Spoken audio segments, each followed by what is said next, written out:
You turned the oh, is the sound off? You oh. turned the mic off. Oh, turn the mic on there. I turned the mic on. I'm sorry. Oh, wow. Sorry, guys. So, you probably missed all that. I'll run it through it again. Okay, I'll start over again. Movies with Mark interview, Pacific Rim, and Mecha Anime. But first, we're going to get to our giveaway for what you can win from the latest film, the dramedy opening this weekend, Flower. So for those who enter the giveaway, they're going to win some stickers. They're going to win some temporary tattoos of Ride or Die and Vigilante as fuck and Hot Old Guy. There we go. Did you start from the start? I did.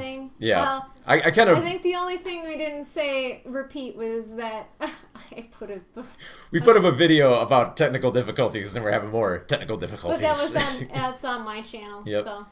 And then probably the biggest prize in this pack is the hat that says Vigilante as fuck, so you can look, cool, I guess. I don't know. Okay. Like the kids, I feel sorry for whoever won these prizes. I'm gonna throw in one of my crappy cards. You're gonna throw in your little owl greeting cards, right? Yeah, I'll do that. Yep. So we'll throw that in with you just in case your little custom. In case you don't want to be vigilante as fuck. Greeting card. Yeah, unless you want to take owls. So the person who's gonna win all of this tonight is going to be. I did a giveaway. We finished it last night, and the winner is Celia Beth 23. So congratulations, Celia Beth 23. I think he or she. I'm assuming it's a she. She was on one of the streams later this week. So congrats for entering, and be sure to stay tuned on the stream. I'll be sure to next time we do a giveaway, I'll announce it, and then we'll host it. Next time I get some cool movie swag, or I decide to give out one of my books or a couple of DVDs because I feel gracious, which I might. So. Sure. So we'll see about that. So congratulations, Celia Blue 23. You'll be getting this ridiculous hat that you can pass off to your someone you know, or you want to actually be vigilante as fuck. So there you go. So we're going to get to the review, which everyone's looking forward to. Pacific Rim Uprising. Yes. Now you I didn't get to see it, and I actually did like the first Pacific Rim, so yeah. At some point, Yeah, we both generally liked Pacific Rim. I know, like, a lot of people had some problems with it. Yes. Someone I spoke to today said they liked it, but their roommate hated it. So, but that's generally what I hear about that. It was fairly mixed mostly on that, and that's mainly because, like, the giant robot action and the world building around it was so cool that it kind of made up for most of, like, the questioning of, like, the breach and the nuclear powered robots and all that. Yeah, I guess I didn't care about those aspects. What I liked was the characters and the fighting robots. Yeah. Well, see, and yeah, like, because, I adore, giant robots, obviously. So, to see giant robots on screen that are not Transformers beating the crap out of giant monsters, I mean, it just melted my geeky heart. So, I really love Pacific Rim. So, coming into Uprising, there is, like, a fear that, it's going to be, they're not going to try anything new with it. It's just kind of going to be more of the same. And to some extent, it is a little bit more of the same. And in some ways, they've actually improved on a few things. Sounds good. All right. So the story for Uprising is that it takes place 10 years after the last film, after they've sealed up the breach where no more giant monsters can come through from the giant monster dimension. But just don't give too much away. Forward Life says they haven't seen any. Yeah, don't worry. Well, I won't try to review any of the. Let out any of the big spoilers, okay? I'm just gonna set the tone here, okay? It's 10 years later, and the world is, they don't have to deal with Jaegers anymore, but they're trying to recover, and it's going a little rocky. Like, resources are, a little slim now. They're trying Jaegers are the monsters. Oh, sorry, the kaiju are the monsters. That's right. Kaiju. The Jaegers are the machines. Yeah, the Jaegers are the. Yeah, they're the kaiju were the monsters. Yeah, for those who haven't seen the first one, they're the giant robots who, in order to pilot them, they need two pilots. Yes. One, so they can have a mental link between them because it requires that much mental focus to pilot them, because otherwise your brain explodes. So, answers I want. Did Ron Perlman reprise his role? Sadly, no. Aww. Because here's the thing. So funny in that role. Yeah. But again, if you didn't see the post-credit scene, you would just assume that he didn't. Yeah. Don't go into that. They'll ruin it if they haven't seen the first. So there's not a lot of because again, like it's 10 years later, the world's a much different place, and John Boyega plays Jake, who is he's made a life for himself on the streets, dealing in pilfering Jaegers, the robots they used to use to fight giant monsters, and now they're kind of like relics and they're left all over the place, and he just basically digs into them and fishes them out so that he can get some food, basically. Like he's literally like trading Jaeger parts for cereal and all that. Serious question now. American accent or British accent? This is the first time in a while that he's ever had that British accent, and he lets it fly. Back to his roots. Awesome. Because here's the thing, he's the son of Idris Elba in the last film. He is? Oh, no, in the last film. In the last film. And not in real life. No, not in real life. But he's the son of Idris Elba. So naturally, he's got to have that British accent, because Idris Elba let it fly in the last film. So. Oh, yeah. So well, Idris Elba. Okay, continue. And it's really cool to see him with his English accent, because he's much more contained in this. For life, he said 10 years, I believe, right? Yeah, 10 years after the last film. So not a lot of people hanging around. There's a few characters who are still around here. You have like the scientist guys. Actually, that's what I was kind of leading up to. The biggest part is that Charlie Day and Bern Gorman were the bickering scientists from the last one, which were the great comedic foils. They're back.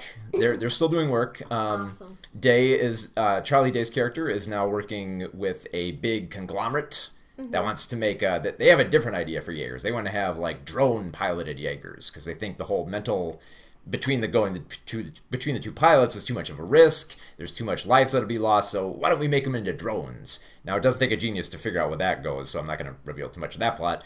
But you do have Bert Gorman here. He's still working with the Jaeger program, because he's all about math and making sure that the robots work as well as they can. So he's more interested in that side of it than he is with going off with a big conglomerate. So and they still have their usual bickering. Probably not as much as they did in the last film, but they do have a bigger twist to use them better. Cool. But for most of the film, we're following Boyega, who, because he's the son of Idris Elba, who is a captain, who was a Jaeger pilot. He used to be in the program, but then he dropped out because he wanted to live a life of partying and scavenging on the streets. Just his adopted sister did it then? Yep, right? Just his adopted sister did. And she's actually risen up in the ranks to become like kind of more of a general. Did she reprise her role in this? She does. Awesome. She's still here. She's as a general. And she's kind of like, you got to come back. We need more Jaeger pilots. And it's like, why do we need them? The kaijus aren't around anymore. We sealed them up. It's like, well, we kind of need... What if they come back? What if they come back? Well, here's the other thing, too. They also got to worry about rogue Jaegers. Because now, because so many people are salvaging Jaeger parts, they're starting to make their own ones. Ones that are actually small enough where they don't need two pilots. They can just have like one. They're tiny. They're like about like a fourth of the size of them. When you remove the enemy, then you fight amongst yourselves. Yep. But when you are divided, you are more easily conquered. Yep.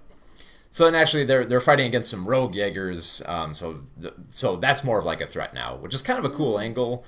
Interesting. And I like that kind of aspect of building up this world of like resources are skim. We have all these scavengers around. There's rogue Jaegers running around, and you have like this seedy organization where you're not quite sure what they're doing. And they do actually bring the kaijus back into the story with kind of a twist, but that's kind of like the negative of this film, is that when we kind of get to the giant robot action of like the second act, it mostly kind of turns into the last film, where you're mostly just you came for the giant robot fights. Well, you'll get a lot of giant robot fights here. And they're damn good. I mean, they're almost kind of like, I've mentioned this in my review, they're kind of like a middle finger to Michael Bay's Transformers. Because if you've watched, I don't know if you've watched any of the Michael Bay Transformers films. No, I don't think I have. I've watched parts of them, but I've never been a big fan of Transformers or Michael Bay. So. Me neither. But like, if you look at those Transformers films, they're all like, anytime they shoot robot action, it's clunky, it's loud, the designs are terrible, the camera's shaky, you have no idea what's going on. I hate shaky cam. That's why I can't watch the Hunger Games series. But here, in Pacific Rim Uprising, you have robots that are very well designed. They have like very identifiable color. You can tell what they're doing, what parts are moving. The camera's steady and focused at all times. I think all the fights are shot entirely at day. So they're entirely like day shots, and you get to see all these cool fights where they're battling each other in the city or fighting each other on the ice. So yeah, you do get a lot of cool fights. Did they have shaky cam in Teenage Mutant Ninja Turtles? I didn't end up seeing the new one because he goes to all these movies without me, and then I think they want to see them after is usually gone, especially if he tells me it wasn't good. So. I think they had a little, yeah. I think they did have some shaky cam in there, but again, like because most of it was CG with Teenage Mutant Ninja Turtles, they had to work with it. Well, in Hunger Games, they were clearly trying to hide the blood. Yeah. Well, I think just made me really nauseous, but I was recovering from the flu at the time. So. Yeah, I don't think it's so much that Teenage Mutant Ninja Turtles was shaky cam as much as it was just kind of like too much fluid cam, where the camera's just it's not that it's like shaking, it's just that it's panning all over the place. But there's none of that in Pacific Rim. Like they keep the camera focused. They make sure you see the best shots of there. Like probably one of my favorite shots is when one of the Jaegers uppercuts a rogue Jaeger. No, a rogue Jaeger uppercuts one of the government Jaegers up a building. So they shove him up against the building and then shove him up there, and you see all the glass shatter. Mm-hmm. So yeah, obviously you can tell I really like the action here. The one thing I will say it did improve on. Like this plot's a little bit of a mess, but I think what held it together is I like the characters more. Mm-hmm. Like John Boyega has more of a natural charisma, mm-hmm. where he's not so much like, you know, because like in the Star Wars, someone's mostly shouting the whole time. That was bad writing. That was less about John Boyega and more about bad directing and bad writing. Well, more like frantic direction, because like I understand his character for Star Wars. You know, he's supposed to be this kind of like scared and frightened guy, but in Pacific Rim Uprising, he's supposed to be this kind of more calm and more like seasoned guy who's used to these kaiju attacks and these Jaeger attacks. So he's kind of more refined. He has much better chemistry, I think, than Charlie Hunnam did in the last film. So he's a much more interesting lead. I also kind of liked he finds a scrapper girl on the streets that he ends up teaming up with throughout the film. So she's kind of like the new Rinko of this film. She's kind of, you know, that typical teenage prodigy, like, you know, she's good with robots, she knows how to build her own stuff.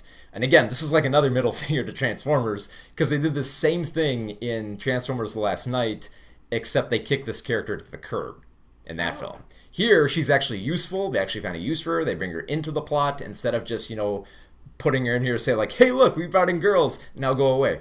No, no, now we can actually, if we bring in that character, we're going to use them. Most of what I remember from Transformers were too many metal parts that didn't appear to have a reason to be. Bad design. Yeah. Yeah, and that's the great thing about these Jaegers is you can easily identify them, and they're so easily identifiable and great designs that, like I said, all their fights are at day, in daylight shots where there's just so you can see you can see it. Yeah. And you can easily identify each one. You can see, Guardian Bravo is like this blue one that's got kind of like a weird helmet and it has like an electric whip that it whips around.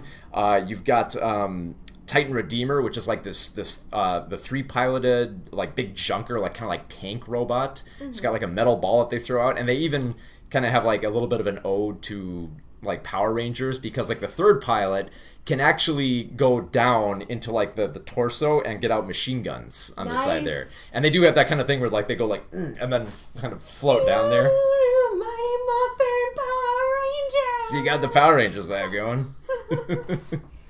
And that's the other thing too, is that there's a lot of great references to some familiar mecha anime. Like a lot of people think, oh, whether, you know, they're just kind of stealing stuff. I don't know. I kind of dig it as an homage. Like at one point they have a fight in Tokyo. Yeah. And one of the things they have in Tokyo is that when there is a giant robot or monster attack, they have these kind of emergency housing shelters where, you know, you go into like this little like kind of capsule room type thing, and then it lowers into the earth. Mm-hmm. And that's straight out of Evangelion. They have this thing in Evangelion where if there's a monster attack, all the buildings would kind of like descend into the ground so that they couldn't smash them up. Did they do at some point something kind of like that? Well, the whole town had to shift in Robotech. because it was inside Oh, a ship. yeah, but that was just like, it's like, oh man, we were pretty stupid for building a city inside a spaceship that's transforming. But it just occurred to me, I wore my Power Rangers shirt yesterday. I should have worn it today. oh, Technically, it's a Power Rangers Pokemon shirt. yeah, but you got Rita in there. Yeah, Rita Repulsa. It's a pretty cool shape.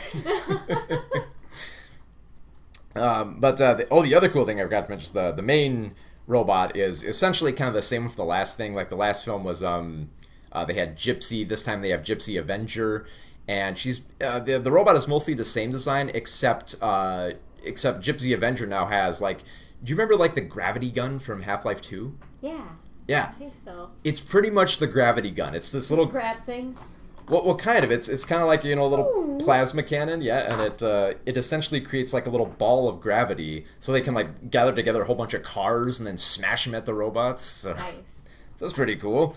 And then you got Saber Athena, which is kind of the agility robot, dressed up in orange, and it's got a saber, just the most agile one, because like a lot of, you know, these robots are clunky, you know, they can easily be destroyed, which they, you know, much like the last film, they still are here. They still crumple pretty easily.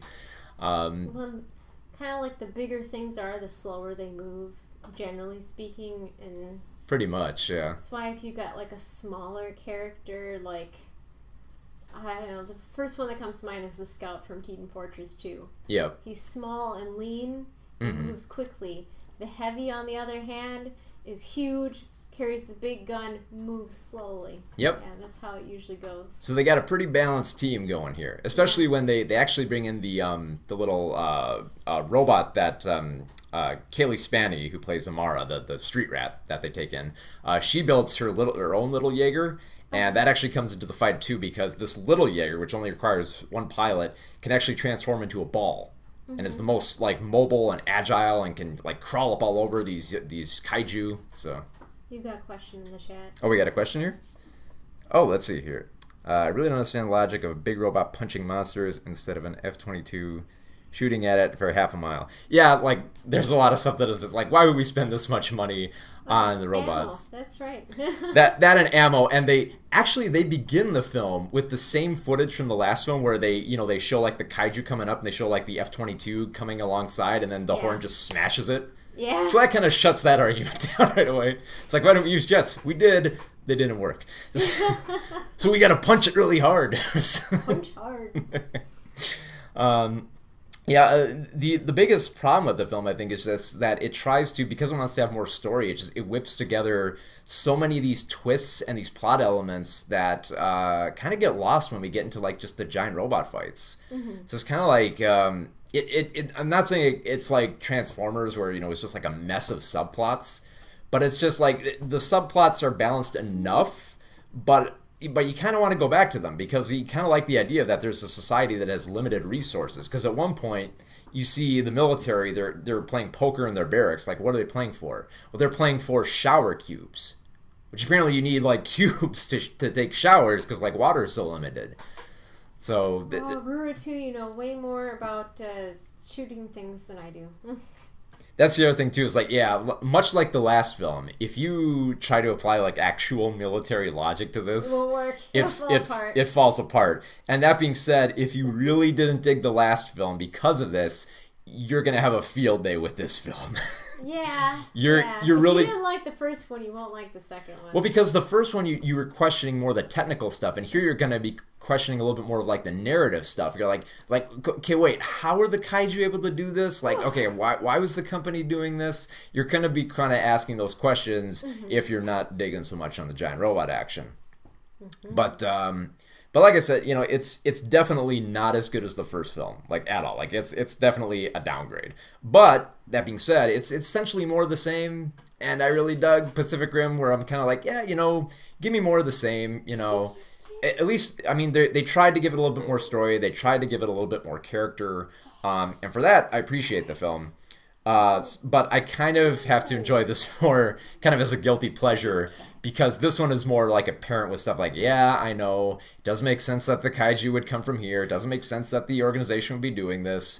But I still like seeing giant robots on the screen, especially when they're done right.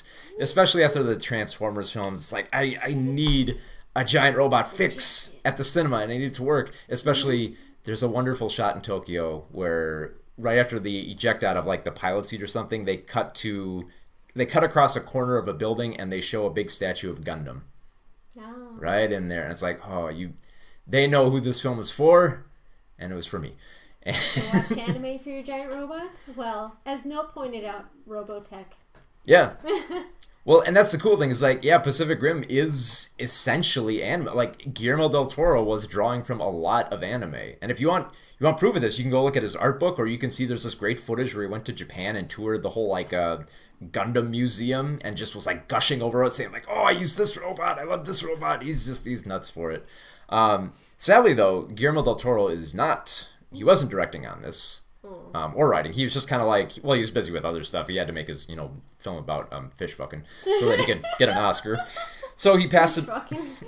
So he passed it on to Stephen S. D. Knight, who this is actually not familiar with him. Well, he's worked mostly in television. This is his directorial debut is in terms of a film, but he's written on stuff like Buffy and Angel and Smallville, but he also created, wrote, and directed the Spartacus series on Showtime. Which I didn't see, so...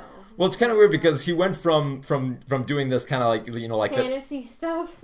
Well, he went from doing like the Joss... drama. The Joss Whedon kind of like fantasy young adult drama to Spartacus, where it was all violence and sex on the screen.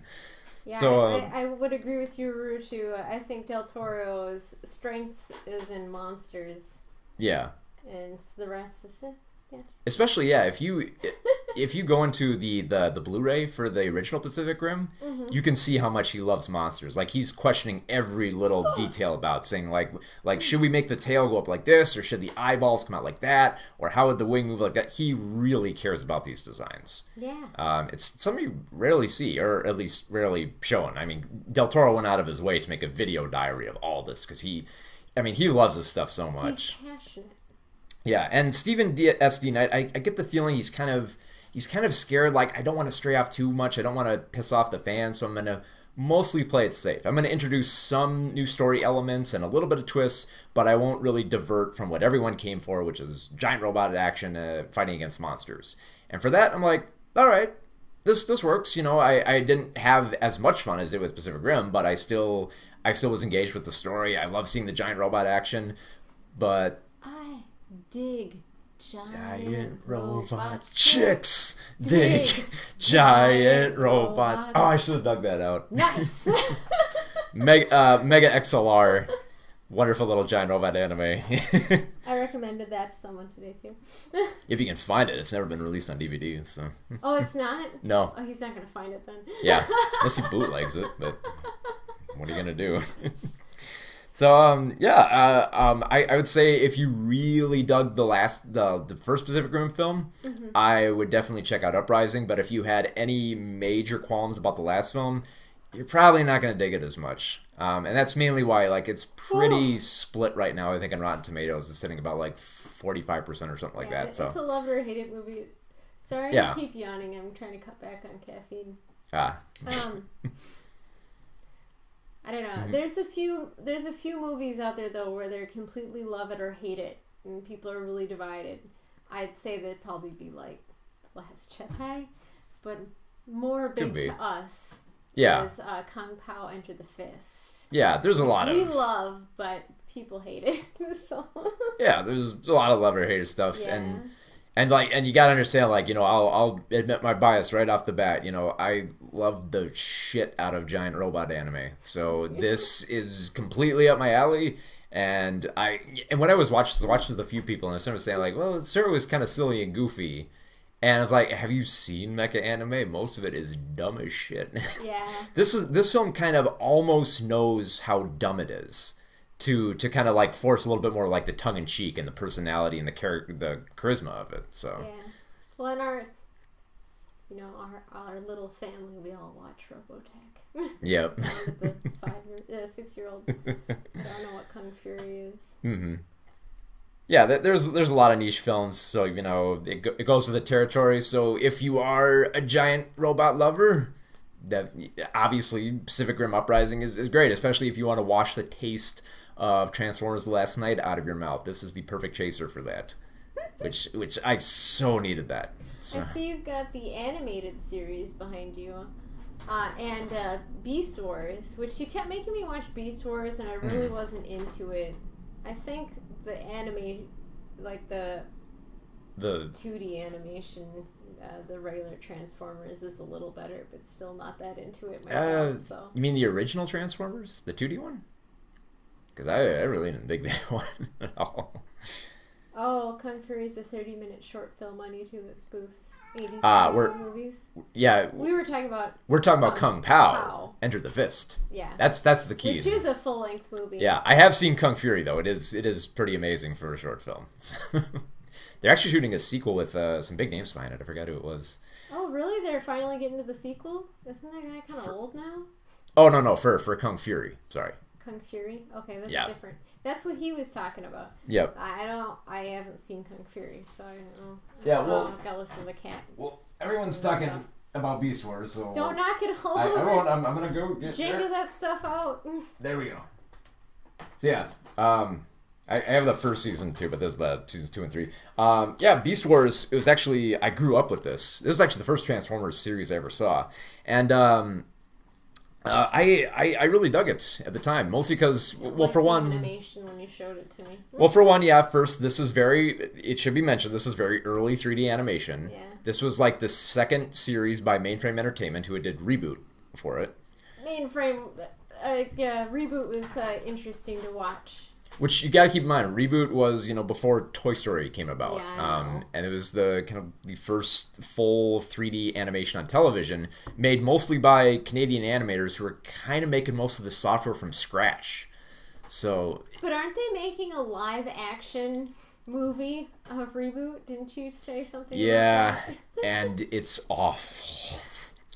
Mainframe Entertainment has not done as well so far, but back in the day they were the hottest thing, because Reboot was crazy at the time. They spoke a lot of it's kind of like watching Tron.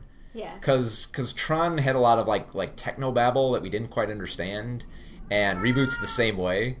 Reboot had like really ridiculous lines like kiss your bitmaps goodbye and stuff like I did like what I believe might have been the last episode of Reboot, but I don't mean that to slam the series or anything. I remember liking that episode. Which one happened?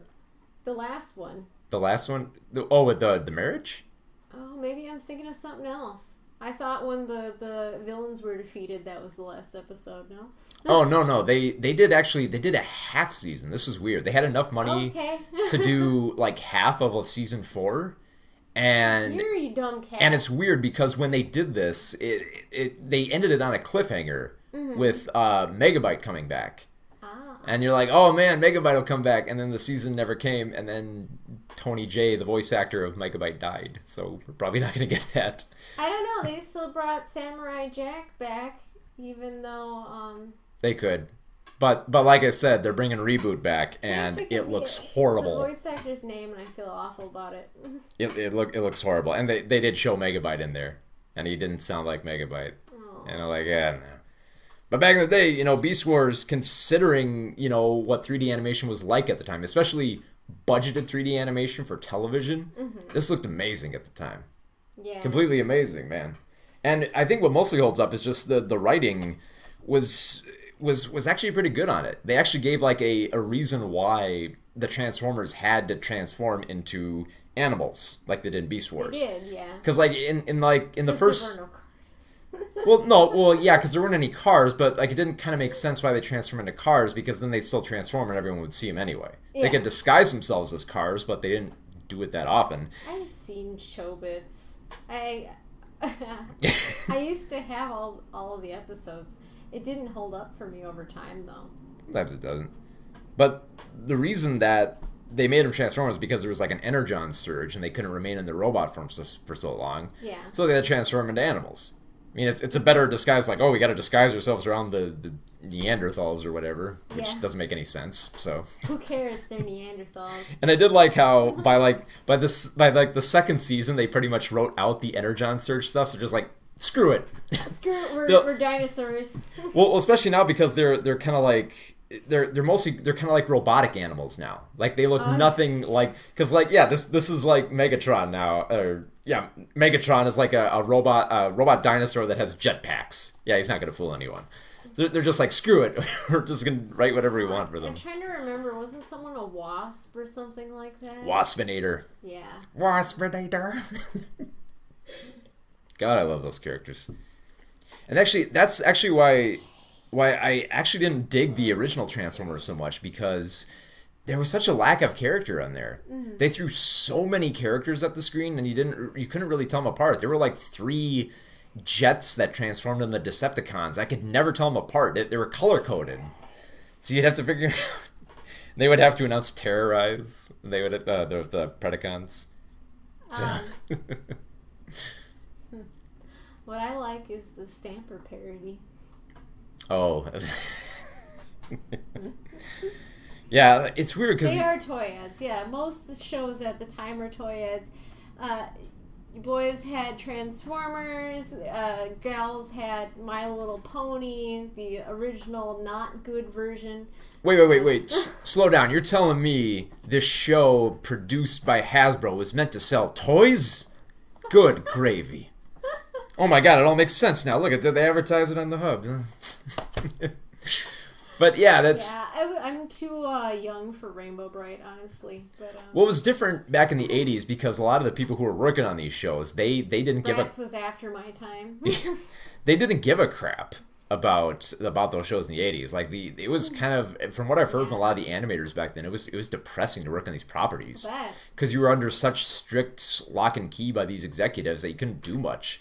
And that's what made Beast Wars so cool, is because they actually handed the property over to people who wanted to actually make a good story and actually wanted to make films. They said, I want to drive from like sci-fi and crazy stories about, myth and all that. Yeah. So you actually had people who cared about it. That was kind of like the great thing about the 90s animation. It was kind of seen as kind of a golden age, because you had creator-driven stuff where... So, primarily what I remember is the 90s, because I was born so late in the 80s that the only things like Care Bears and stuff that I saw was syndication. Yeah.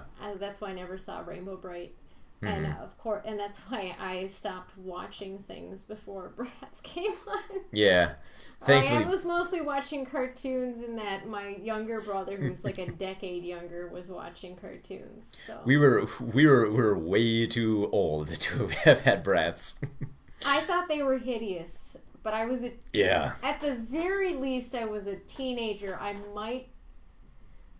Was I an adult when Bratz came out, or was I a teenager? Bratz was 2003, 2004, around then. So I was on the cusp of being an adult. Yeah. Yeah. And then they had... I wasn't playing with dolls anymore. And then they had the movie in 2007. So that officially put an end to it. I thought it put an end to it when the guy who came up with the design sued the company. That too. but as far as... I mean, that movie's abysmal if you've ever seen it. I haven't seen it, but I've had to see Monster High. No. Maybe one, like, part of an episode of Monster High, and then all of Ever After. I had to watch a whole DVD of Monster High. Yeah, Batman, Superman. Yeah. I love those. Yeah, again, more shows that were made by people who gave a shit. Wait, you played with Bratz? Oh. Why? Excuse me, I was an adult and I played with Bratz. I mean, I know plenty of adults that collect toys, and they're in their 30s. I have seemed to collect toys, but they're not mine. I have a kid. What's your excuse? I have some pop vinyls, and I don't know. Voldemort went missing, but they don't really serve much of a purpose other than collect dust. So I'm just kind of like, Man, Forward Life is just saying he's a dude too. He's going all over the place. Forward Life is not, falling into those harmful gender stereotypes. No, excuse me, I can play with Bratz if I want to, sir. Very progressive. You march into that Toys R Us and you say, excuse me, sir, I would like to buy this Bratz doll. And no, I do not have children. This is for my own enjoyment. I was tempted to buy some of those Monster High dolls at some point because I thought they looked kind of neat. I like the idea of them. Actually, When I said that I wasn't buying any dolls anymore in the late 2000s, it's not quite true. I kind of did. I don't know. But I didn't play with them the way I did when I was 10. So. Yeah. Well, speaking of cartoons that are made to sell toys, have a Barbie. Here we got a little anime, some Robotech. There were Robotech toys? Yeah, I actually had... Where are my damn Robotech toys? Here's the weird thing. I actually had Robotech toys when I was a kid, and I'd never seen the show until I was... What did you do with them? I lost them somewhere. I had, like, Chiron's little battle pod, and... They kept that whole flippin' box of Ninja Turtles, but they couldn't keep Robotech? Yeah. What's wrong with your parents? I had to call and complain to them. Where's my Chiron battle pod? It's like, what the hell are you talking about? But yeah, they had a whole line of toys for Robotech, and that was kind of how they sold it, because back then it was the 80s, you know. So yeah, everything had to have a toy. Well, if you want to do syndication, that's what you did, because you were essentially selling commercial time. That's still kind of happening today, because wasn't toy sales the excuse for canceling Teen Titans? Yep. And Young Justice and go down the line. Tron and Tron. Green Lantern.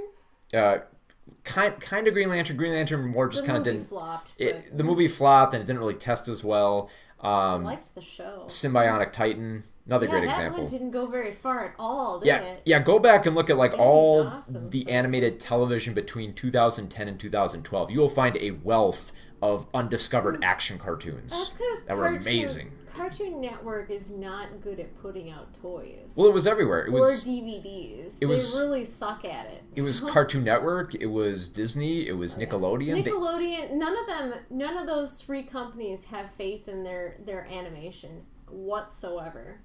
Especially because, well, it seemed like they would, because Legend of Korra had a huge budget behind it. It had great voice actors, had amazing animation, and just got kicked to the curb. It's like, we're going to sell it, off to the side here. They have no faith in it. You just have to watch tons and tons of SpongeBob, Teen Titans Go, and really crappy live action stage shot teen shows. Yeah.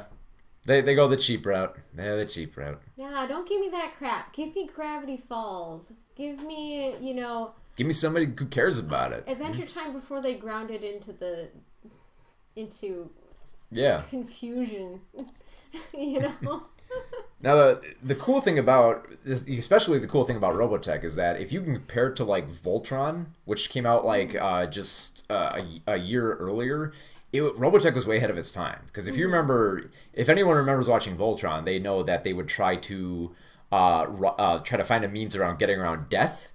They would try to say like, I think in like the third or fourth episode, one of the pilots is actually killed in the Japanese version.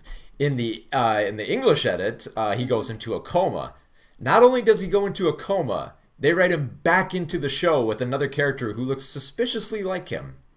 So that's how far they would go. And then they would do stuff like, we transported them to another dimension, or that was a robot, or that was a dummy ship. No one died in Voltron. You know what I just thought about? What? Because we were talking about dolls earlier. Mm-hmm. I thought of a doll I did buy as an adult before we had a kid. She's still in a box downstairs. Oh, your Harley Quinn. Harley Quinn Barbie doll. Yeah. Original costume. Yeah, you were all about Harley Quinn back in the day. I used to have a whole bunch of Batman action figures too. I think I gave them to the kid. Mm-hmm. I don't remember. But Robotech was different, because when ships blew up, people didn't come back, and they didn't try to hide it, because they converse with people who were going to broadcast it, and they want to make sure, like, can we show this? Can we say that characters died? And they said, okay, if you can make them, if you can make them die in battle, or not so like they like randomly killing innocent civilians, you can have it, because there was some dark stuff in that show. There was one character who actually has internal injuries, gets out of the plane, and then later when he's with his girlfriend dies. Yeah, that was pretty dark. It was pretty rough. Even rougher. It's rough. It's sad. There's another episode where it's nothing but his girlfriend drinking wine with her best gal pal while they talk about how much they love this guy who died. That's true. That's just think about that for a minute. There's a cartoon. It's a complex show. There's some domestic abuse between a young girl and her cousin. Oh yeah. Just like it's a really good show. Good. Yeah, like that's the cool thing. It surprises you because like throughout the show they tout Minmay as like the pop idol. Bright lights. Keep singing that song. Smashing. I just hate her singing. Well, you hate her so much, but then you get to the third arc of the show where she's a little better then. Well, you like her more because she's being, you know, her fame has kind of died down. She's being abused by her brother, and you kind of feel sorry for her. It's her cousin. Or her cousin, sorry. That's why they could have conceivably gotten married, and he had thought about it, and she's like, "Oh heck no!" Yeah, yeah. The show was surprisingly adult at that time, Oh yeah, and that's it was good. And that's because they were kind of aiming for a little bit higher. They I think they said that they were trying to aiming for somewhere between an 8 and 12-year-old for their market. I don't know. Maybe you're not watching the right adult content, U.S. cartoons. I think it's more like when they do Western animation does adult stuff. Sometimes it just kind of falls flat on its face. Well, some of it works though. But you might not be looking in the right place. Well, for network television it was because like the ride was kind of over by like the 1970s because in the 1960s you had like crazy stuff like Johnny Quest and you know, like the Flintstones was trying different stuff, and you had odd little stuff like Wait Till Your Father Comes Home. But eventually, you know, parents caught on and they started writing angry letters. So then you couldn't have that stuff. So by the time we got Super Friends, it was like, oh man, if you go back and watch the first Super Friends, it's a slog. It's like someone got into it and like retooled it to be as boring as possible. Yeah, I don't know. There's certainly cartoons we watch though that I wouldn't. Western cartoons that we watch that I wouldn't let our child watch. Sure. But when she's like 14, yeah, no problem. Yeah. Like, we've let her watch Robotech, so. Yeah. I don't know. Well, Robotech actually, it has some value to it. In fact, they actually, when it came out, they had they would use it as kind of like an educational thing. They had like little worksheets. My 6-year-old has watched all of Robotech. Yeah. Because, you know, it's fairly classic storytelling. You know, you have traditional heroes and villains in it. And the other cool thing about Robotech is it's essentially, it's 3 different anime that was like rewritten and edited so that they were all kind of on the same storyline. And I know for a lot of people they consider that like sacrilege, you know, because they're like destroying it. Especially since Macross, the first arc, is like a huge deal in Japan. So yeah, but as far as adult Western cartoons, I mean, I like Archer, Venture Brothers, and BoJack Horseman, but I wouldn't dream of letting my child watch those. No, that's why they're adult. Exactly. They're for adults, you know. But it was weird because like you can kind of like cross the boundary with, you know, some animation that goes for like kids, because apparently like there were like army veterans who were watching Robotech. It's just such a good show. Yeah, well, I think because it was so it touched especially for an anime, like it touched on like a lot of issues you didn't usually see in cartoons that you want to brought up. Like there's some fairly deep discussions in here about the nature of military and war, and questioning human nature. I feel like they handled it well too, which is why I'm comfortable letting my small child watch it, you know. But you know, we watch things with her. But that's the conversation your mom always had to have when you were a kid, is that she let you and your brother watch, you know, horror movies and stuff like that at a young age, but she was with you watching them. Yeah, because she dug it. So you know, you watch what your parents do, but you know, you're there to you got to process it, you know. The problem is when you stick an iPad in front of them and then leave them unattended. Yeah, but I know a lot of people don't dig the edit of Robotech. I actually do, mostly because I like the music mostly. Like the music, they went out of their way to record. Except Minmay songs. Well, with the exception of Minmay songs, like the actual score is like it's a traditional orchestra that they recorded it in an orchestra hall. They put a lot of effort in that, especially for an anime that they had to edit together quickly. Like I think they finished this in about 4 months or something like that. Well, and there's something you told me about Robotech. It's different in Japan, and not just because of the dub. I mean, not just because of the name changes and stuff. You said that they put together certain series, or is that for the second season or something? Oh, for that other series of Robotech? Well, they tried to commission some more animation out of Japan for Robotech. Like, because at one point there's this weird little story about the time they wanted to do a Robotech movie. And they pitched it to Canon Films, which, for anyone who's familiar with Canon, they're a little crazy. So they want Canon does animation? Am I confusing them with somebody else? No. Canon is, remember from the documentary Electric Boogaloo? Canon Films, they produced the Death Wish films and the. That's what I thought. They don't do animation. Or you mean they're going to do a live action? No. They were going to distribute it. Oh, distribute it. Okay. It's just like, they don't do animation, but they knew how Robotech was made. They knew that they were taking animation from Japan and doing it. So they pitched them the idea of like, we want to take the anime Megazone 23 and we want to merge it with footage from Macross, and we'll make that into a movie. Well, turns out Macross was becoming a big deal, so they're like, nah, we really don't want you to use Macross. So they ended up using the footage from the Robotech Masters. And it didn't really sync up well because that footage is kind of, it's not built as well as Megazone 23. There's obvious differences in the animation quality. And once they pitched the idea to Canon, they were like, we really don't like the ending of Megazone 23. Could we get a new one? And so they had to go to Japan and they had to commission a studio to make a new ending just for this film. And if you're wondering why you've never heard of the Robotech movie, it's because it was a disaster. Sounds like it. They tested it in Texas. It did really poorly.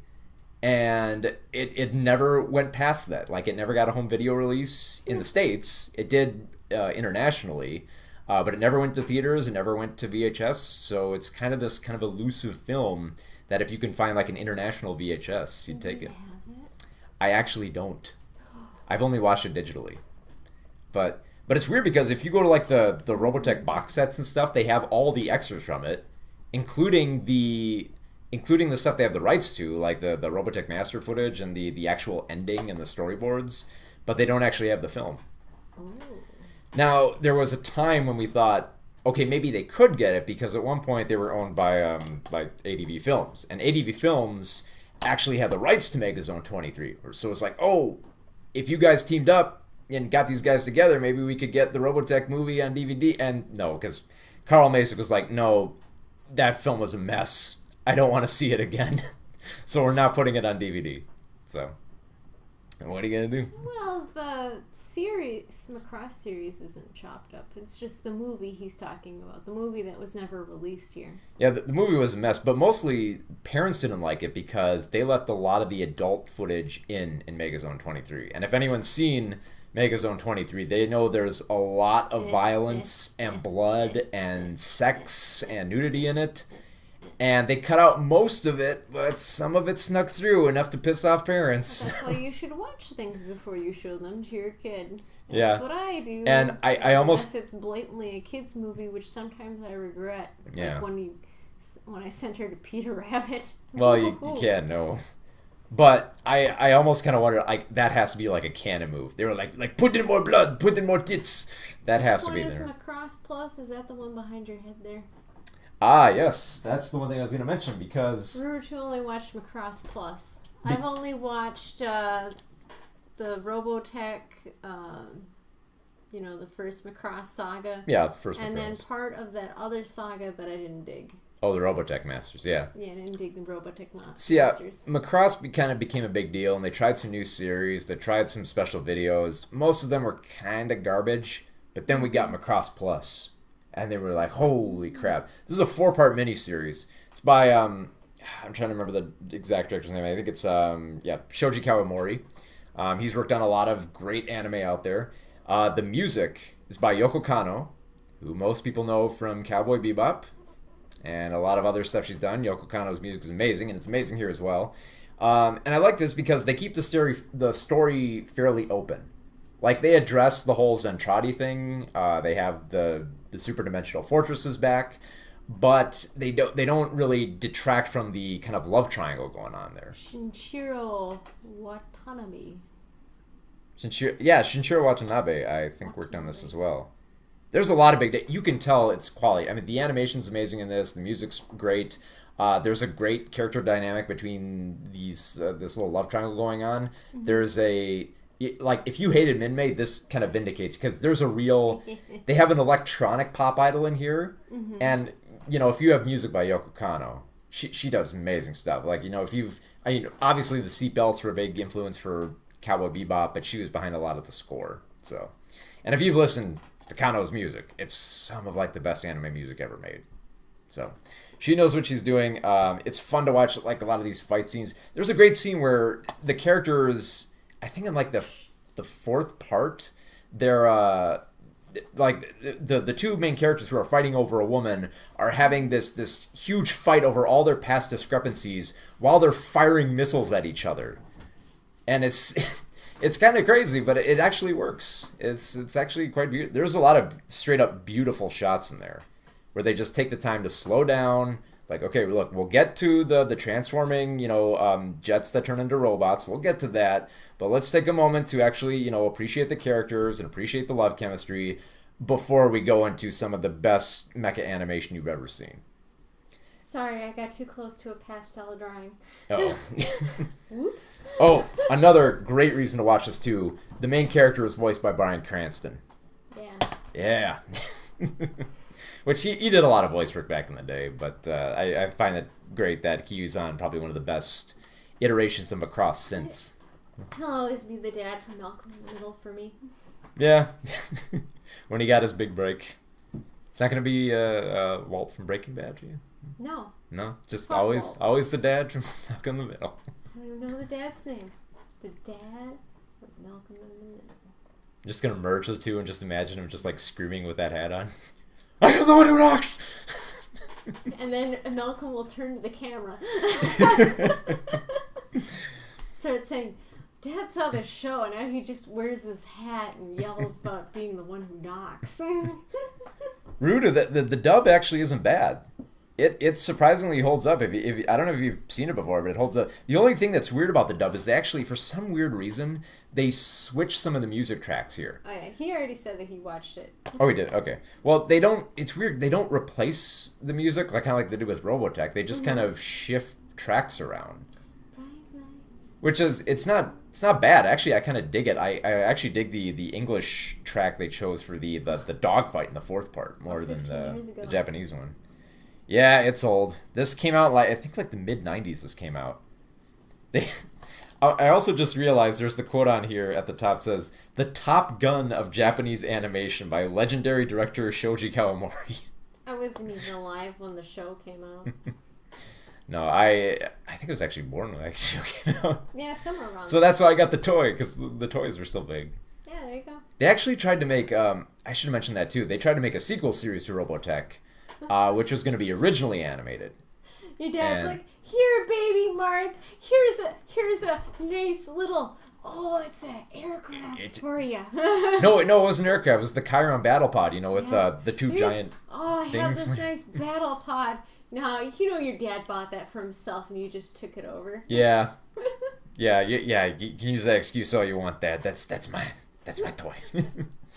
But man, if we're going to go old school, why don't we go all the way back to the original giant robot? Oh my god, Gigantor. It's a catchy theme song. It's just Gigantor. All the lyrics. Tor. And this has been like parodied dozens of times, so I'm sure some people have seen Gigantor. It's been on Adult Swim. It is much like Astro Boy. They try to do weird gags in it, but it's kind of fun when you think of the idea that Gigantor is remote controlled by this 12-year-old kid who can also drive cars and shoot guns and go on fun missions. So it's the original Iron Giant.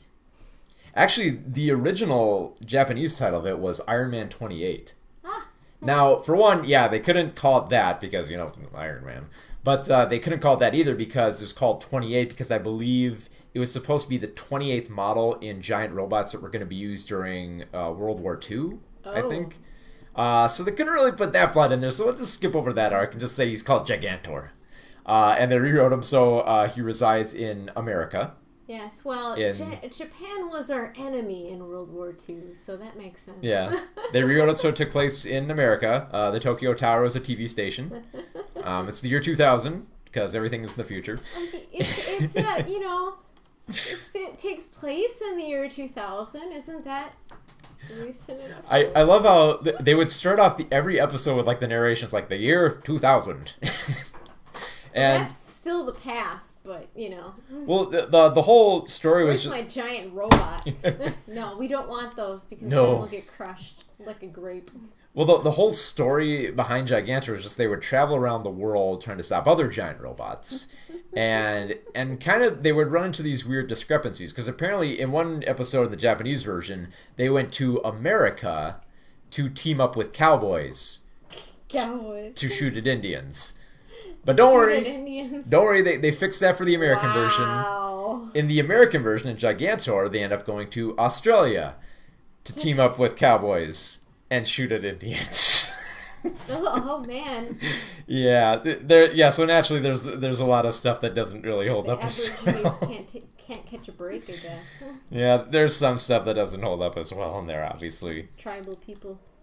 But I dig the thing that that Gigantor, he had no lasers, he had no sword, he had no weapons, just two big fists to punch robots.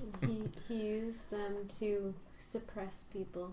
To use them to fight Indians. To suppress indigenous people. No, I don't think he actually fought the Indians. I think that was just Jimmy Sparks and all his friends who shot at them with guns. Oh. That doesn't hold up. Maybe not show that one to everyone. I'm not sure why that was okay then. No. But it was in Japan, so they don't have that issue there. So. Well, yeah, there's a lot of stuff from Japan that doesn't hold up in some of their animations. I mean, if you want controversy, go back and look at their first feature-length animated film, Mamotaro's Divine Sea Warriors, which is straight-up propaganda. So. Okay. So it's like go. those old Donald Duck cartoons, huh? Oh, yeah. Exactly like that. And the theme song Big O! is immediately playing in your head. Big O! Big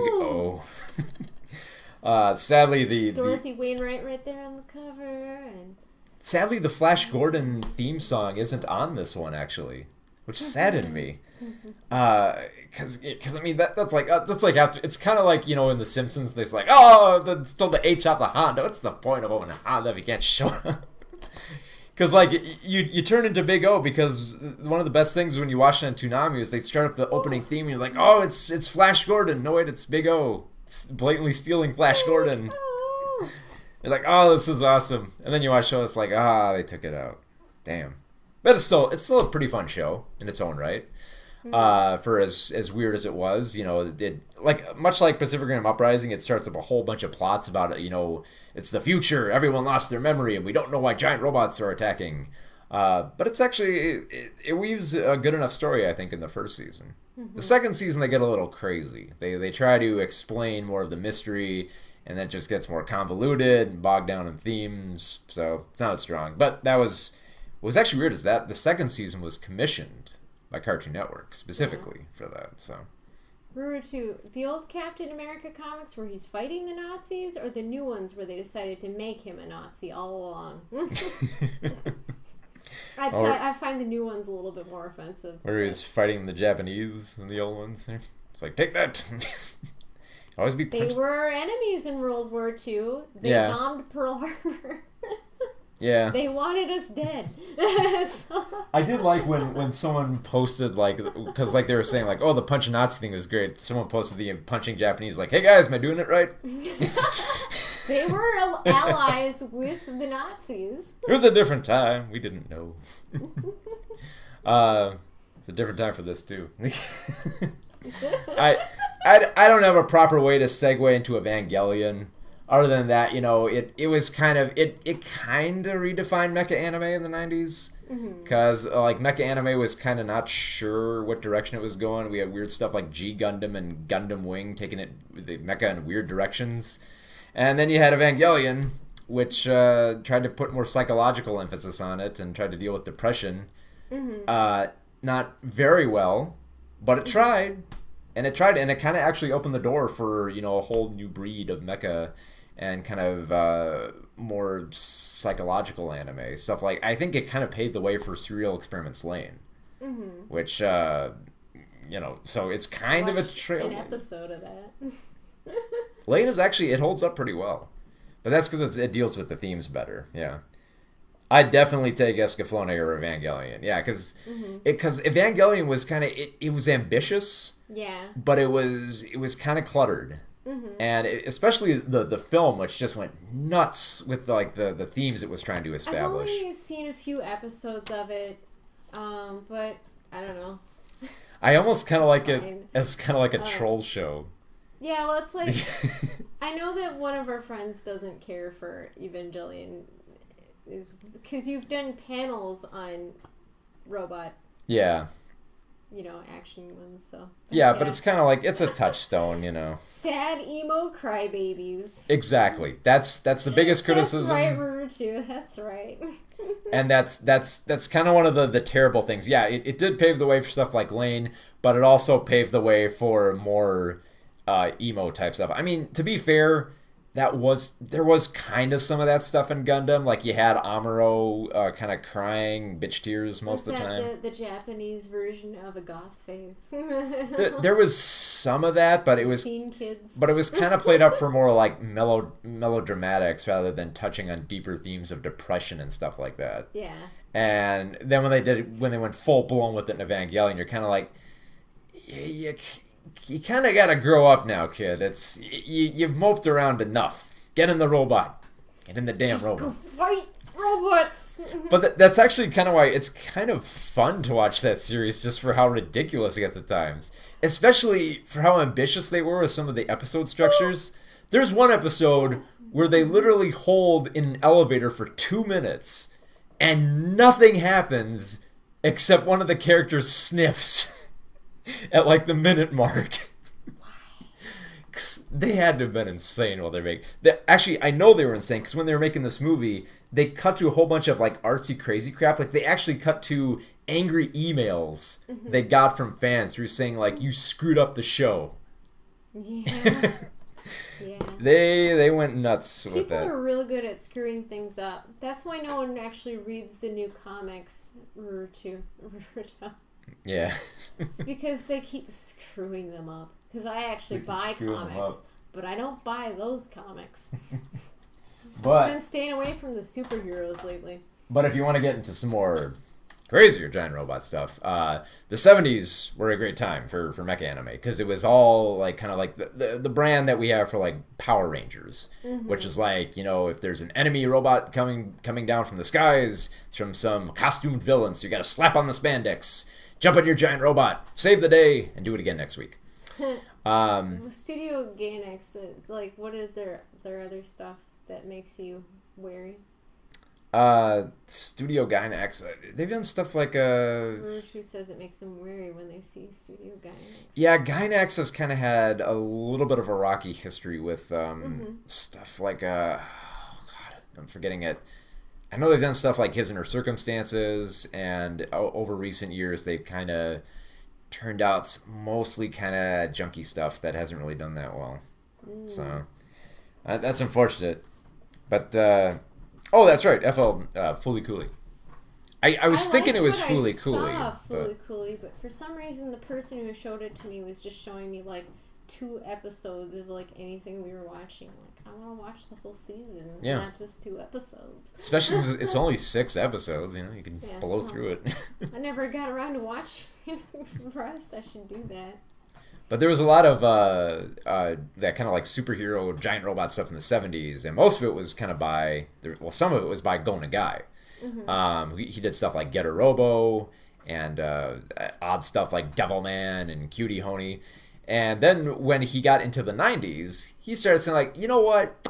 I think I want to make all the stuff I worked on much more adult. So then he started doing like, I'm going to do Devilman, except there's going to be a lot of blood and guts. And then he decided, like, well, I'm going to redo Get a Robo, and I'm going to put a lot of blood and guts in it and make the robot action more crazy. I'm going to make it more ludicrous. I'm going to play up the whole superhero theme and just go nuts with it. And that's really why I love Get a Robo Armageddon so much, is it takes in crazy directions. I mean, he went even further with it, because then he did Mazing Kaiser, which is the continuation of Mazinger Z, which is kind of a more classic anime. And again, he goes nuts with this too. More blood, more guts. Robots will vomit blood for no reason, other than the fact that I want to see a robot vomit blood. But they don't have blood. We'll say it's oil. They don't have veins. They also shouldn't have pupils, but they do. So like I said, he goes nuts with it. He goes nuts with like the sex and the boobs in there, but boobs. Yeah, but he has fun with it. Mm-hmm. And that's the main thing, is like Get a Robo and Mazinger Kaiser are absolutely insane shows. But Go Nagai kind of knows he's insane. Or at least I hope he does. But I kind of enjoy his insanity. Because he's done lots of crazy stuff like that. He's not crazy, it's just us that are. No, he's done stuff like Violence Jack, which I really can't forgive him for. I know you can. What else do I got? Oh, I didn't have that much giant monster stuff, but I love giant monster stuff. So we got to mention like Gojira, Godzilla, however you want to prefer it. The original is kind of fun to watch, just because from a tongue-in-cheek aspect, they're half-price stickers on them. I still got the half-price stickers. They're gonna get off. They push them on there, so they make them hard to get off. They really do. Some strong glue. But this is kind of like, if you can find this is the cool version to get, because it has both the English version and the Japanese version, which there are huge differences between them. Because everyone knows, if you're familiar with it, you know that King of the Monsters has the Raymond Burr character randomly inserted into shots where he does nothing except comment on Godzilla, and it's just like, hey, what's that? Or it's like, oh yes, I see the monster. Yes, I'm in this movie. Yes, I'm here. Because you had to have some American actor in there. I actually loved, they did a parody of that on Pinky and the Brain, where they Narf. where they would reference like giant robot stuff, and then they would randomly just cut to Raymond Burr saying, yes, I see. And unless you saw that, you would never get the reference, other than the fact that they just keep cutting to Raymond Burr. Although I did like the fact that by the end of the episode, they turned Raymond Burr into a giant monster, and he has to fight. Yes, Pinky. Yes, Pinky. Yes. I don't have Andred. But how will we fight the giant monster, Brain? Let's see. Rutu asked if I have Andred. I don't actually have Andred. I might want to go back and visit Vandred. I kind of dug the, because it's one of those concepts where, like men and women have split off from each other and they're in their own separate groups. Ooh. And then two like teenage pilots meet. It's not going to be very effective for reproduction, but okay. Yeah, it's one of those type of stories. I remember digging a little bit. I don't actually think I finished that show. I might have to go back and try it. But yeah, I remember digging it. I love that concept. And of course, we've got to get to the big one, Mobile Suit Gundam. Mainly because, like, when I was saying with the giant robot superhero shows, this one was kind of the one that said, like, no, let's actually take giant robots and we'll make an actual war out of it. And they really tried, because, like, the villains, because usually in giant robot superhero stuff, the villains would all, they kind of be, like the Empire, they'd all wear goofy outfits and ridiculous suits. They'd be like, the Power Rangers concept, be like Rita. Like characters you're supposed to hate or you're supposed to want to cheer for them to be defeated. This, they actually tried to make it like a real war by making... Gundam either. They tried to make this like a real space opera type war by making the characters more relatable. So when they combat the enemy, they try to make the enemy more human. Like at one point, they visit like an internment camp, and they try to make the Zeons. They're supposed to be the people who reside. They're essentially the space Nazis, because they've lived in these space colonies, man-made space colonies, and they hate Earth. They hate how Earth like relegates resources and all that. They don't like them and they want to get rid of them. So they basically turn to kind of like space Nazis, but they do try to focus on the fact that they are human and that some of them really don't have as big a stake in Zeon, or they have families that they care about. So they try to make them more sympathetic, but they don't shy away from the fact that, you know, it is a war and it is brutal, and you are going to end up doing some stuff you're going to regret. Unlike with the dialects, where they all want to kill you. Yeah. Yeah, so they're not trying to go as comic book pulpy, but they are trying to focus on like making it feel like a war with giant robots in it. And they've kind of used like the same template for a lot of the Gundam series. You know, it's basically people who live in space versus people who live on Earth. I never watched Gundam, but I did know that the figures for that were a particularly big deal. I remember like advertisements with random people of all ages and what, you know, demographics or whatever. Yeah, they would have when Gundam took off in America, they had the Gundam model kits. Yeah. And they would make these commercials where you would boast about, you know, the level that you built it. Yeah. And how long it took you to build them. They'd be like a kid, they'd be an adult random lady. And full disclosure, I bought them. You did? I did buy them. I made. Wait, I think I've seen them actually. Yes, I made a Shenlong. I think I have them somewhere. Yeah, I think I have them somewhere. Okay. I know I've seen one. I made a Wing Gundam. I made a Shenlong Gundam. I made a Dom. I made a Zaku. Oh, you're my favorite geek. I'm a dork. I didn't go as far as painting them or getting like some of the more decals. Let's paint them. No, well, they weren't the painting kit ones though. Oh. They were the pre-assembled ones. So, Ooh. and mostly I wasn't actually getting the official ones. If you went to like Gundams. Well, no, the import ones, because I went to the comic book shop. Yeah. And back in the day, like this is when our comic book shop, like the Shinders, they had weird import stuff from Japan. So the thing about the comic book shops, like now there's actually now comic book shops are starting to fail, but that has to do with some, you know, not great things that the big comic book things are doing. But anyway, when we were growing up, there was a comic book store. But before the time when you moved to town, there was a different comic book store. And like they would struggle to stay around then. Because comics seems to go in waves, you know? Yeah. Yeah. Well, they need to turn into hobby shops to stay alive, to stay afloat. You need to have, like, there's one, I've seen one where they have, like, a big gaming section. Well, there's a couple of them in the Twin Cities that have big gaming sections. Well, they all have to have gaming sections now, because that's the big draw. Well, I meant they have big areas where you can do gaming. Right. That's what I mean. You have to have that kind of stuff to be able to stay afloat. Yeah. You need to diversify with any business. Yeah, well, cards have always been the big seller there. Yeah. And tournaments always draw people in, so you do as many of them as you can.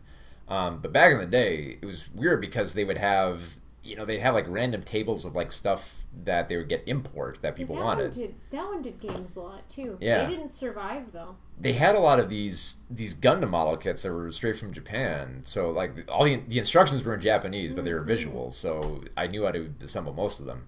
But you would also find like weird stuff there. Like I found believe it or not, I found an Evangelion rap CD there.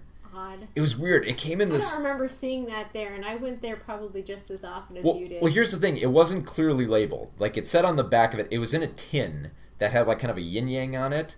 And if you looked at the back, it said Evangelion on it. I was like, oh, maybe this is the Evangelion soundtrack. I brought it home. I put it in. Oh, man, it's rap. And it's English rap. Oh, boy. It's an Evangelion English rap CD from Japan. What the hell am I listening to? Oh, and if you've ever listened... Oh, this is amazing. Like, especially if you like ragging on Evangelion. This is amazing. There's a track where...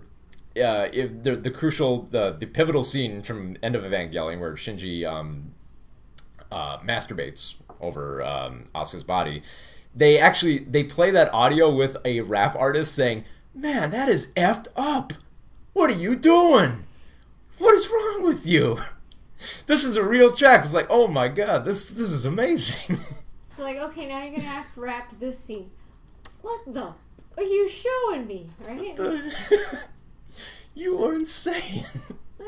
It's the right commentary. And they provide rap lyrics over all of the original score, including like they have new lyrics for like Cruel Angel Thesis and all that. It's bizarre. No, you just made me start thinking about comic books of my youth. I think the first one I remember actually buying that was my own, not just my dad's. Yeah. Batman versus the Queen of Hearts.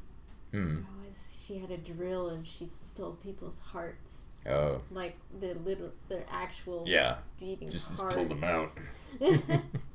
I don't know. Sorry. No, that's well. Back in the day, that was a golden time for kind of geeky stuff. That was before that. This was early 90s. Oh, you mean 90s? In the comic book store that closed before you would have even moved to town. Okay. Not the other store, which I believe closed because the owner did some shady stuff. Right? Yeah. Yeah. Yeah. But well, at least back then. I mean, around like the 2000s, or like between like 2000 and 2005, it was kind of like anime's golden time in America. Because you had Toonami going, they had Gundam going for it, had Dragon Ball Z going for it. You had Studio Ghibli films going to theaters. You had Spirited Away winning an Oscar. You had advertisers like T-Mobile and Marshall Fields commissioning anime commercials. Yeah, in high school, I totally went on a date to Spirited Away, which it was a second showing in the theater. Like, they brought it back. Yeah, after one year. And then we walked to the comic book store afterwards. I actually remember seeing it in its first run when it was playing at the theater. Yeah. And I went to go see it on a Sunday with a line around the block. Wow. For this film. It did really well for how little release it had. That's why they had to re-release it, because everyone was talking about this film, man. That was the shit back in the day. Especially because there was a ton of anime in theaters back then. You had stuff going that you would never think to see in there, like you had Metropolis, you had the Patlabor movies, you had Ghost in the Shell 2, you had X, you had so many of these anime films going to theaters. And it was so bizarre to see that at the time. Especially like a lot of those films I would only recommend seeing in theater, like Metropolis. That's a film you have to see on the big screen because there's so much detail in it. But where is that? Oh yeah. So with Gundam was actually weird because the creator of it is a little bit. No, he is insane. He's straight up. He's kind of insane, mainly because when they first brought Gundam over to America, they dubbed the films with this kind of weird dub where they mispronounced names. They gave people weird accents, and he wasn't having that. So he said, like, look, if you want to bring Gundam to like television stuff like that, it has to be under my guidance. So what I'm going to say is, like, I want the show to be remastered. I want a new audio track. I want to like replace sound effects and everything. I want to oversee the dub. I want to make sure that the English is going right the way I want it. Oh, and by the way, I want to cut an entire episode simply because I don't like it. Wow. So that's so far away. And he kind of did the same thing too, because he actually supervised the re-release of the films as well. Like they've kind of been Star Wars-ized a little, where he's gone back in and like, you know, remastered the video, remastered the audio, and he's gone on like long rants about how like video games are a waste of electricity, and he smashed fan creations in front of fans. He's nuts. Yeah, stay away from that, dude. Yeah. Ghost in the Shell 2 was like, why am I watching this? I know there's a lot of people who think Ghost in the Shell 2 is very pretentious, and I was very much alone in loving that film. But I think it's perfectly in league with the first film, and because like the first film, yeah, it is kind of pretentious because it gets bogged down in stopping scenes for philosophical dialogue. Well, Mark didn't want to cut the episode; the director did. No, yeah, I would personally kept that episode in, but yeah, the Yoshiyuki Tomino, the creator of Gundam, wanted that episode taken out, and he mainly wanted that episode taken out because there's an unflattering shot where the Gundam itself, it can detach in the middle, like it can take the middle section out and become a jet, and in order to get it out at one point, they have the Gundam get on its knees, like a dog, and have like the jet come out of there. So they just kind of leave the Gundam in like, you know, kind of looking like a dog the whole time. And that's mainly because like a lot of animators didn't like that. They hated how it looked, and he's just like, nah, we're gonna keep that out. The episode has really nothing to do with the rest of the story, so just take it out. So you going back to dubs and stuff? Samurai Pizza Cats. Oh, Samurai Pizza Cats. That's I love that dub. I don't know what the original sounds like though. it sounds all right, but what the original topics and everything are about. No, they're fairly. It's fairly like throwaway dialogue aside from some Japanese references. Yeah. But they with Samurai Pizza Cats, like they dubbed over. You know, they wrote whatever they wanted because the translations they got were terrible. Yeah. So they're just like, we can't use this. What do we do? Write whatever's funny. Write whatever works with the animation. And that's why that dub turned out so well. And the guy who sings the theme song sounds like he's kind of drunk. Yeah. It sounds like they got the guy from the B-52s really loaded and had him sing the song. Supposedly, they said, yeah, that they were drinking between takes for some of that. So you can kind of hear it if you listen to it. So yeah, Gundam. I really dig Gundam. It's a little clunky with some of the characters, but I loved what it set up. I loved the whole war aspect, and they kind of made it work a little bit better over time. Like one Gundam series I love recommending to people is Gundam 0080 War in the Pocket.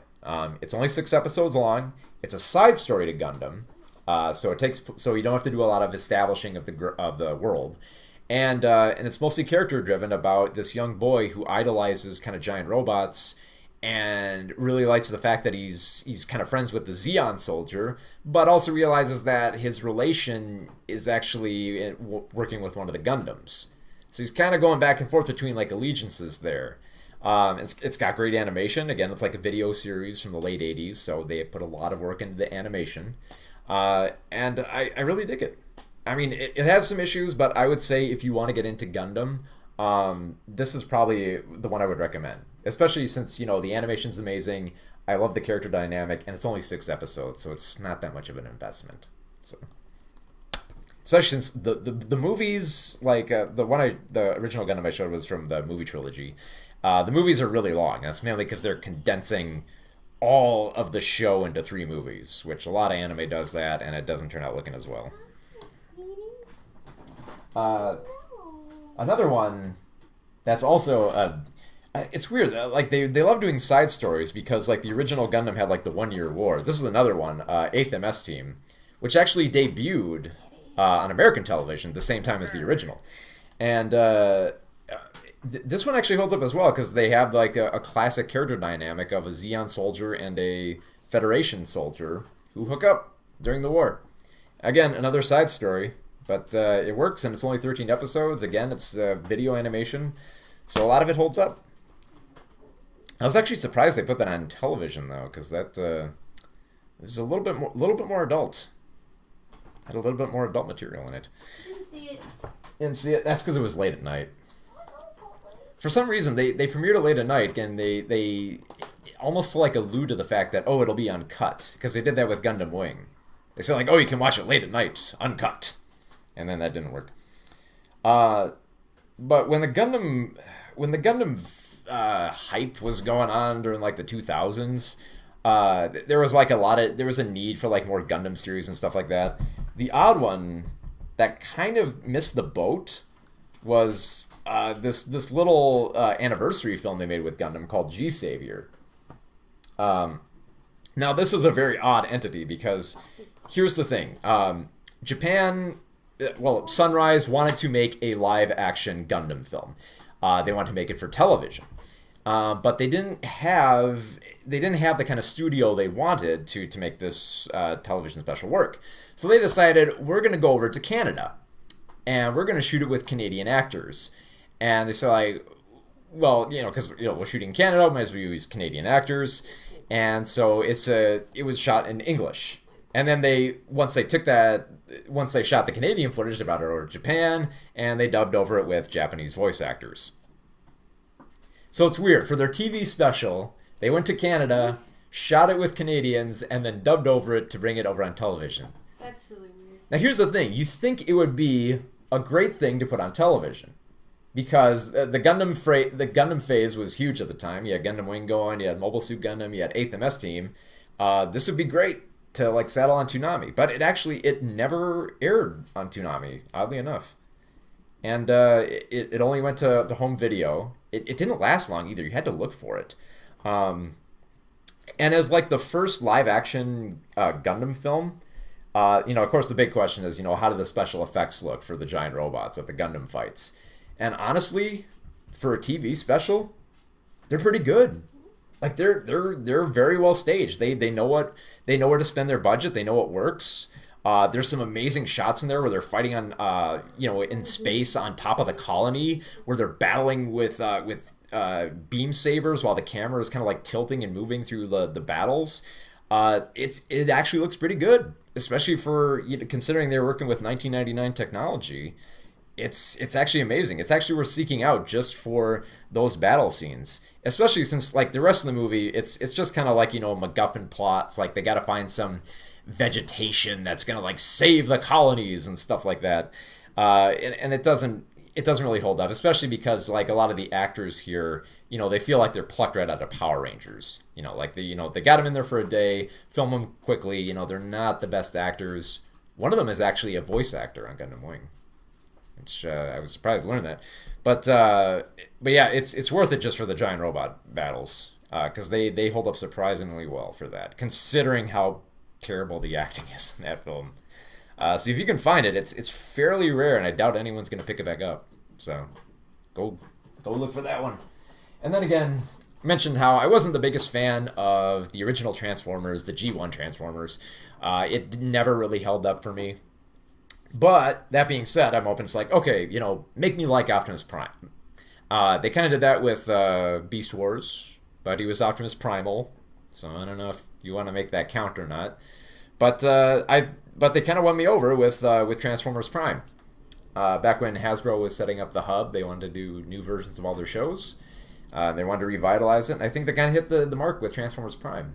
They hit the right mark of character. They didn't overload it with Transformers. They did what Beast Wars did, which is you dole out just enough so you get to like them. With the annoying little kid with the glasses. Yeah. Yeah, I don't like the kids in that show. I don't like the kids as much, but I did more of the Transformers. Clip of him explaining what a turducken was, and I'm like, why is this in here? Yeah. Well, to be fair, the kids are not as annoying as the other kids I've seen that they try to weave into the Transformers shows. There have been some kids you want to wring their necks in those shows.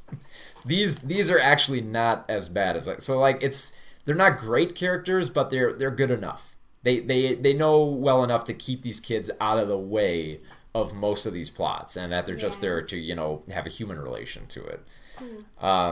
So yeah, I actually dug a lot of the plotting in here. I love what they do with the Transformers. The battles look really good for 3D animation. Like you could tell they spent a lot on this, and the voice cast too. I mean, you have the original voice of Optimus Prime doing his usual thing. You have Frank Welker back doing the Decepticon voice, which apparently still holds up for how old Frank Welker is, considering he was doing that voice in the 80s.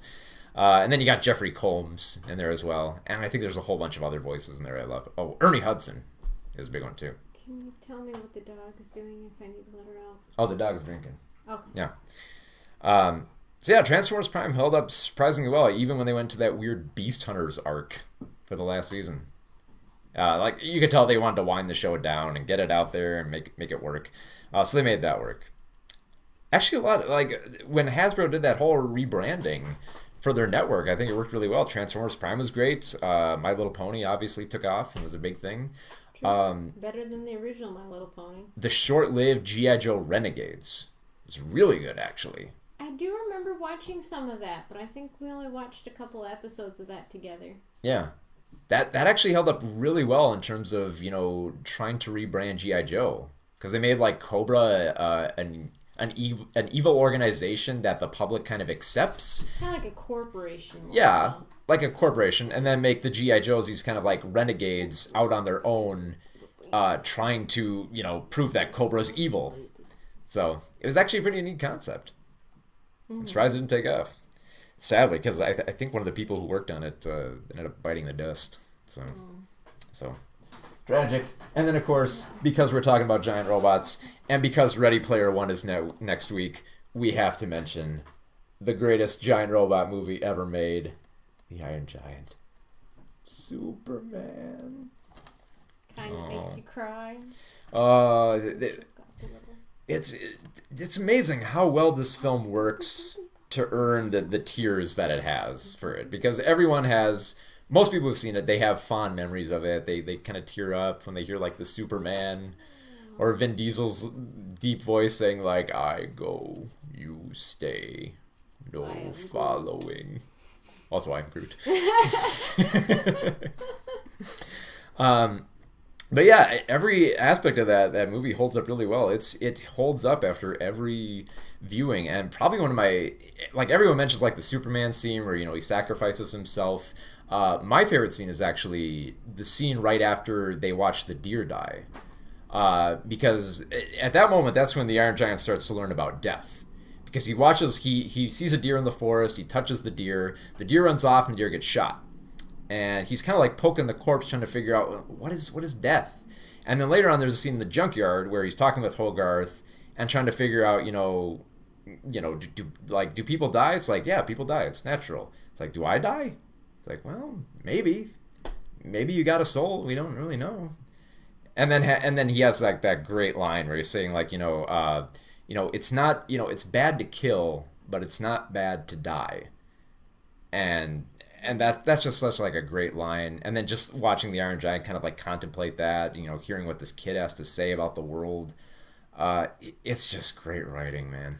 Yeah. It's just great writing. It's great direction. It's hilarious to watch. That kind of Norman Rockwell design is very distinct. There's nothing like it since. So it's a beautiful, beautiful movie.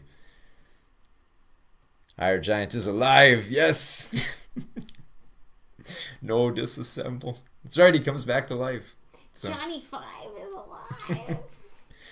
It's actually, I haven't watched the full version, but they have the director's cut with some of the scenes that were deleted, added back in, including I'm kind of glad they left the scene out. There's a scene where the Iron Giant is dreaming, and he has a dream where he was on another planet where he was in kind of war mode with these other robots that were built to kind of destroy civilizations. And they showed just enough where I think, you get the idea. But I kind of like the idea where you kind of can fathom it later that, okay, he was obviously a weapon that was used for, on other planets to blow stuff up. I don't think they needed the dream sequence. It's cool to see, animated, but not necessary, So that's, and I know there's like a mountain of mecha anime that we have not covered here tonight, but, oh, wait. I forgot one last one. Shout out your faves. Shout out your faves if you want while I grab one of my favorites, actually. I don't know how well this will show up, but Patlabor. I don't know what that showed up there. It's up alright. Yeah, well, it's kind of a gold packaging. But Patlabor is probably one of my favorite more practical mecha series, because it takes place in a world where they use kind of medium, giant-sized robots for construction purposes. It's not one you've ever actually shown me. I don't think I've actually shown it. I might show you some. I got the whole series of it. I dig it. But yeah, like it's this future society where they have like construction robots, but some of them go awry, and then they start using it for military purposes. So they have a police force of medium-sized giant robots to combat it. And they're fairly practical with it, with how they assemble them, with how the battery and the electronics work with it.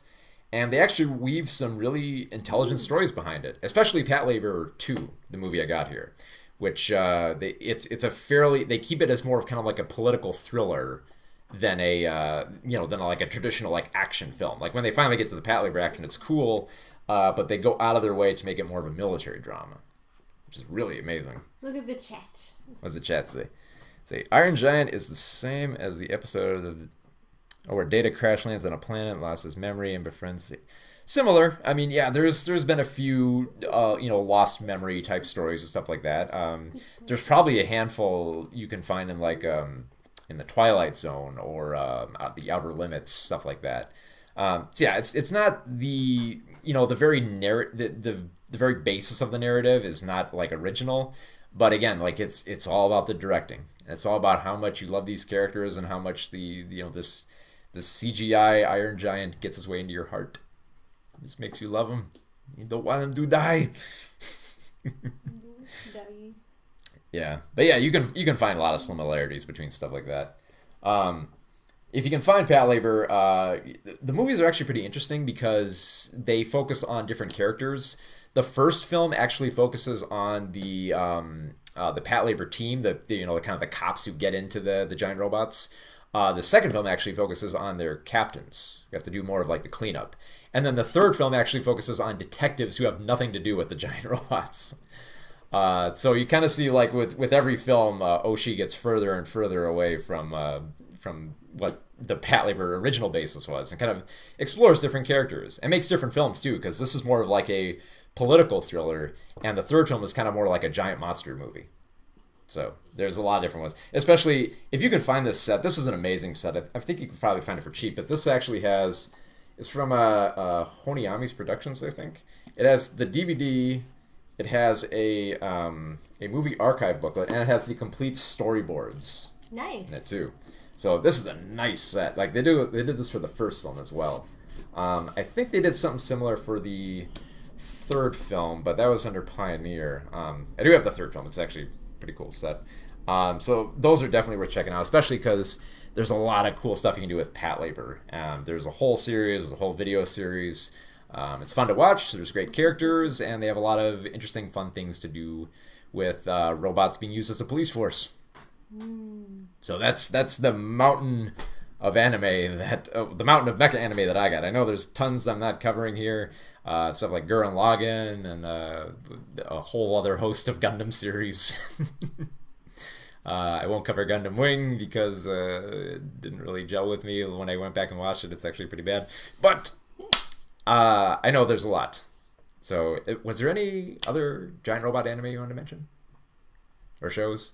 I know we were talking about Mega XLR before that, yeah, which is wonderful. Nice. Which is a wonderful homage type show. I mean, they have giant robots that pay homage to like Battle of the Planets and Voltron and Super Mario Brothers and Sailor Moon and the Transformers movie. I mean, it's a geek bonanza, that show. Well, someone recommended one to me, but neither of us have seen it yet, as far as I know. Exile in Paradise? Yeah, that's the one that was recommended to me. Rutu says Zone of Enders and Scrapped Princess. I've seen a little bit of Zone of Enders. And now the dog has given up on me, and now she's begging you for love. I've seen a little bit of Zone of Enders. I kind of dug it, but I could tell, like, I've only kind of seen the OAV, and I could really tell they were trying to sell a video game for the most of it. It's not bad, as far as like video game adaptations go, which can really be a mess. I think they did a decent job. I haven't actually finished the series of Zone of Enders. I know I should probably go back and look at it. I haven't actually seen Scrapped Princess though. Maybe I should. There's a lot of anime I should go back and watch. I've mainly been going back to watch a lot of more anime through Discotek, which man, they're my company, man. They go back and find all this old anime that you'd think nobody would watch except me. So yeah, they're great for that. I know that Bandai is still kind of in business with Gundam, so yeah, I just want to gush more about Mega XLR because I love it so much. I love that episode where they merged the pilot, the team from Battle of the Planets with Voltron. Like they're piloting Voltron, and the character that got to play the lead hero kind of sounds like Casey Kasem. Yeah. Because Casey Kasem actually did the voice of the hero in Battle of the Planets, and I thought, no way, is that Casey? And it's not Casey Kasem, but it's a guy who sounds damn near like him. So they were. That's weird because Casey Kasem did a lot of voice work. Yeah, and that shows like how committed they were to say, like, okay, if we can't get Casey Kasem for our Battle of the Planets parody, which like maybe 6 people who watch the show would get, we're gonna go out of our way to make a Casey Kasem voice actor out of this. So. Oh man, we need to end this because I gotta go to bed. Okay, well, I'll end this stream by saying if you want to read about the Iron Giant and End of Evangelion, you can find them in my book, The Best Worst Weird Movies of the 1990s. We will be back next Thursday at 8 p.m. with a review of... I lost it off the top of my head. Ready Player One. Yes, Steven Spielberg's film based on Ernie Klein's science fiction novel. We both read the book. Yep, and we will also have a review of Wes Anderson's new stop-motion film, Isle of Dogs. Okay. Yeah. I'm psyched for both of these films, so I cannot wait for next episode. You're not taking me with to either of them, so screw you. But you've read Ready Player One. True. So you do have a modicum of interest in it, just a little, a little, because you read the book, you know. All right. Good night, everybody.